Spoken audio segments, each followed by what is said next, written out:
నిన్న ఇందాపూర్ కు సంబంధించిన నెయ్యి 21 కేజీలు తీసుకుని వచ్చేటువంటి ఒక ట్యాంకర్ కడప జిల్లా కొండాపురం పెజ్జి అనంతపురం అనేటువంటి గ్రామంలో హైవే 67 నంబర్ దగ్గర బోల్తా కొట్టి. ఇక్కడ ఆశ్చర్యం కలిగించే విషయం ఏంటంటే బాధ కలిగించే విషయం కూడా, ఇక 2 రోజులకు సరిపడే కూడా కొండ మీద నెయ్యి లేదు. ఇందాపూర్ కి హెరిటేజ్ కి ఉన్నటువంటి సంబంధం మొత్తం లోకమంతా బయట పెట్టిన తర్వాత స్వామి వారి కూడా కన్నెర్ర చేసినట్టుగా అనిపిస్తోంది ఈ సంఘటన వల్ల. వీటి గురించి స్వాములు స్పందించాల్సిన అవసరం ఉంది. ఆయన ఎవరో శివానంద సరస్వతి అని ఊరికని మాట్లాడుతూ ఉంటాడు.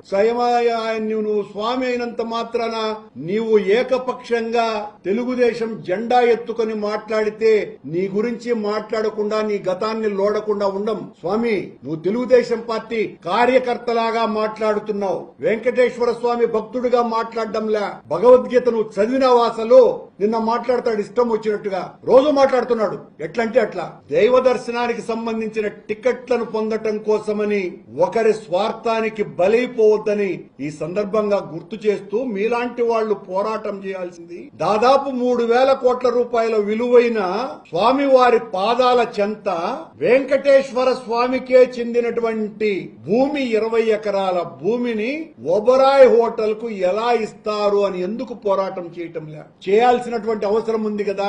ఆ ఒబరాయ్ హోటల్లో స్వామి పాదాల చెంత వెంకటేశ్వర స్వామి ఆలయ ప్రాపర్టీలో రేపు అది పూర్తయిన తర్వాత 7 స్టార్ హోటళ్లలో ఎద్దు మాంసాన్ని వండుతారు అన్న విషయం అందరికీ కూడా తెలుసు ప్రపంచవ్యాప్తంగా.